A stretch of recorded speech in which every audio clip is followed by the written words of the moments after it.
Баршаңызға қайырлы күн, құрметті көрермендер. Менің арнама қош келдіңіздер. Бүгін біз сіздермен әлемдегі ең ерекше таңғаларлық жануарлармен таныс боламыз. Ендеше дайын болсаңыздар, біз бастаймыз. Етік тұмсық немесе патша құтан. Алғаш көргенде бұл құсты қандайды бір динозаврдың біздің заманымызға жеткен түрі деп ойлап қаласың. Өте ерекше әрі қорқынышты түрге ие. Бұл құс құтандардың бір түріне жатады. Шығыс Африканың тропикалық батпақтарында өмір сүреді. Ересектерінің биіктігі шамамен 1 метрден асады. Қанатының ұзындығы 2-3 метрге жетеді. Салмағы небәрі 7 келі. Құстың басты ерекшелігі оның үлкен тұмсығында. Ұзындығы шамамен 23 сантиметр және ені 10 сантиметр келеді. Бұл тіршілік иелері негізінен бақалармен, балықтармен және ұсақ бауырмен жорғалаушылармен қоректенеді. Олар жалғыз өмір сүреді және жұптасу маусымында ғана бір-бірімен кездеседі. Етік тұмсықтар өте сирек кездесетін құстар, әлемде олардың саны 10 мыңға жуық қана. Мына ұзын табиғи жабыстырмаған кірпіктерге қараңыздаршы. Ұзын мойы мен аяқтары құсты құтанға немесе ләлекке ұқсатады, бірақ шын мәнінде бұл сұңқарлар тұқымдасына жататын хатшы құс. Құстың биіктігі 1,5 метр, қанатын жайған кезде ұзындығы 2 метрден асады, ал салмағы бар жоғы 4 келіні құрайды. Алайда бұндай сұлулықтың артында не жатыр? Хатшы құс жыртқыш болып келеді және олар жыландармен, сонымен қатар ұсақ жануарлар, кесірткелер және басқа құстармен қоректенеді.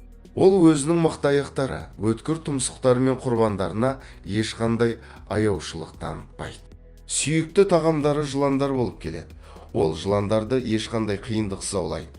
Алдымен жыландардың алдына қанаттарын жайып, аяқтарын кезекпен ауыстырып оны жаңылыстырады. Сосын өткір тырнақтарымен жыланның үстінен таптап тастайды.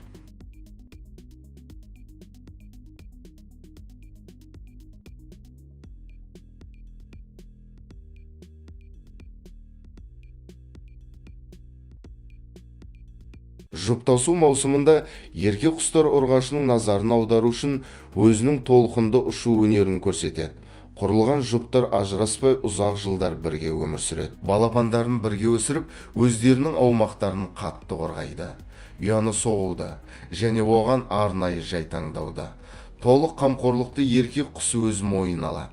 Тіпті балапандарды тамақтандыру кезінде де еркек құстар атсалысады. Хатшы құстардың 3 балапаны болады. Алайда олардың барлығы ересек бола бермейді. Өйткені оларды ұядан ұрлап әкететін көптеген жыртқыштар бар. Кейбір балапандар ұшпақ болып ұясынан жерге түсіп қалады.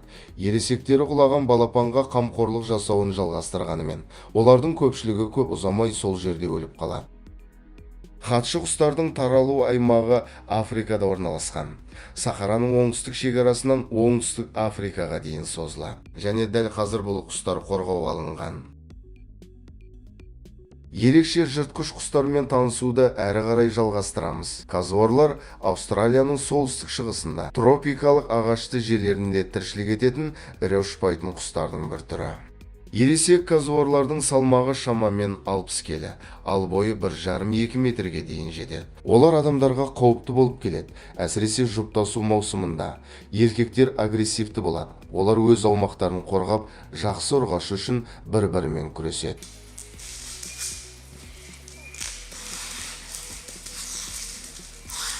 Бұл құстың негізгі қаруы оның үлкен аяқтары мен күшті ұзын тырнақтары. Казуарлар жүгіру кезінде 50 км/сағат жылдамдыққа жетуге қабілетті. Казуарлардың негізгі қорек көзі түрлі өсімдіктер мен ұсақ тіршілік иелері. Оларға жыландар, бақалар және жәндіктер кіреді. 2004 жылы казуар жердегі ең қауіпті құс ретінде Гиннестің рекордтар кітабына енді. Мазалаған жағдайда бұл тіршілік иесі өзінің күшті аяқтарымен өлімге әкелетін соққы бере алады. Казуарлар жалғыз жүргенді ұнатады. Казуарлардың қазіргі таңда 3 түрі кездеседі. Бір-бірінен сыртқы түрі бойынша айырмашылықтары бар.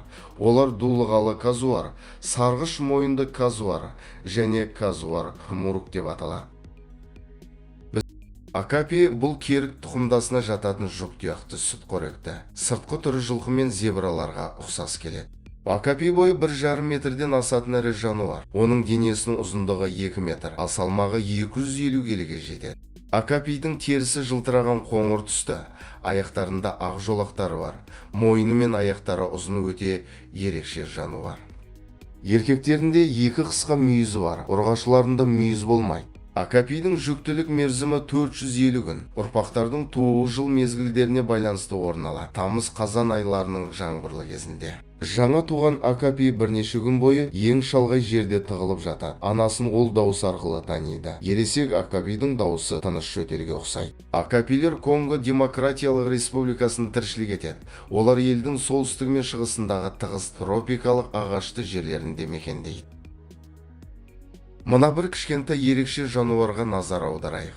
Бұл кішкентай бұғылар канчили немесе тышқан бұғылары деп аталады. Сыртқы түрі тышқан мен бұғының будандасы сияқты.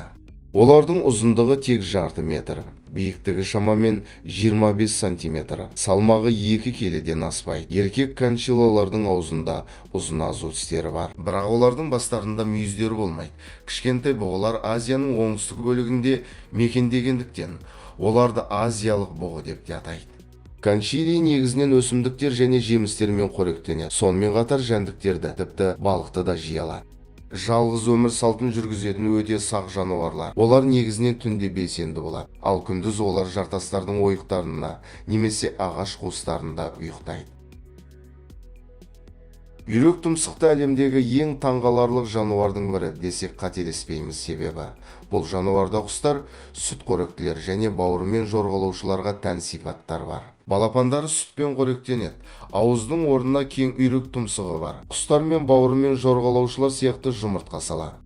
Денесінің ұзындығы 30-45 сантиметр, ал құйрығының ұзындығы 15 сантиметрді құрайды. Құлақ қалқаны жоқ. Көздері кішкентай, олар суға сүңгігенде тері қатпарымен жабылады. Алдыңғы аяғындағы саусақтарының арасында жақсы жетілген жарғақтары болады.